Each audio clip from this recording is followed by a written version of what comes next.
গানের হৃদয়টা জাগবে আমার গান যদি তোমার মনে দিনের পথে দৃঢ় থাকবে যদি কথা দাও দিন কায়েমে সফল হোক সফল হোক সফল হোক সফল হোক সফল হোক সফল হোক জিন্দাবাদ জিন্দাবাদ জিন্দাবাদ জিন্দাবাদ সফল হোক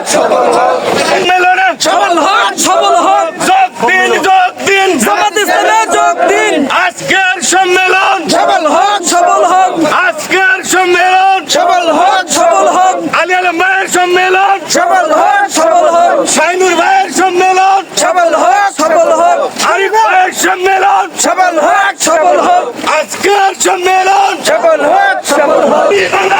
জিন্দাবাদ জিন্দাবাদ জিন্দাবাদ জিন্দাবাদ সফল হোক ধন্যবাদ জানিয়ে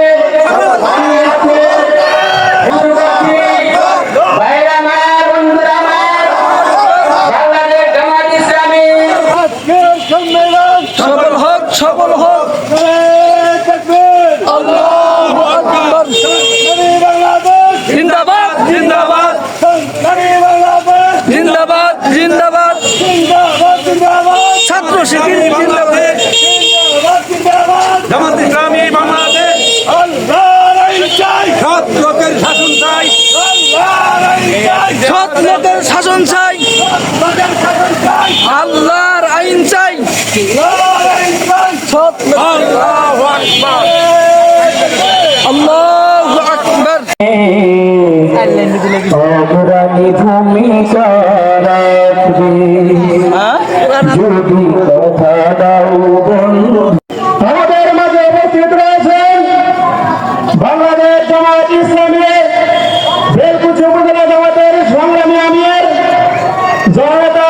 সম্মানিত তৌহিদি জনতা জামাত ইসলামের ও ইসলামী ছাত্র শিবিরকে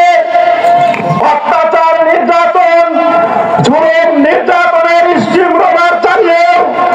ইসলামী ছাত্র শিবির এবং জামাত ইসলামীকে নির্যাতন করতে পারে নাই। ইসলামী ছাত্র শিবির এবং জামাত ইসলামীকে স্তব্ধ করতে পারবে না ইনশাআল্লাহ।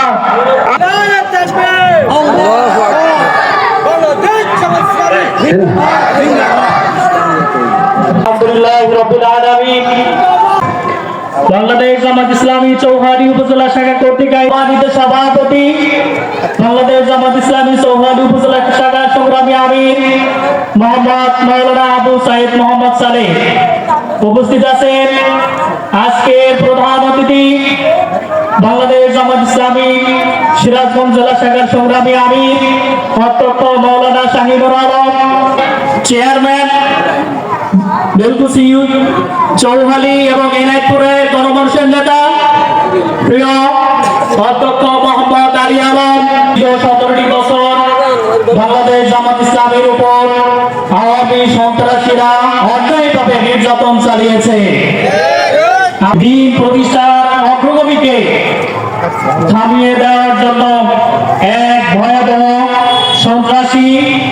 আওয়ামী ফ্যাসিবাদ এই বাংলাদেশের উপর চাপিয়ে বসেছিল। তাদের এই প্ল্যান বাস্তবায়ন করার জন্য চেষ্টা করেছিল, কিন্তু জুলাই গণঅভ্যুত্থানের আমাদের ছাত্র জনতারা তাদের ইসলাম প্রতিষ্ঠিত করার জন্য তাদের জীবনকে সর্বোচ্চটা দিয়ে তাদের জীবন দান করেছে। প্রিয় উপস্থিতি, তারিক বিন জিয়াদের সৈন্যরা, খাব্বাবের সৈন্যরা প্রত্যেকটা ইউনিয়নে, প্রত্যেকটা ওয়ার্ডে, প্রত্যেকটা গ্রামে আমাদের দ্বীনের দাওয়াত পৌঁছে দিতে হবে।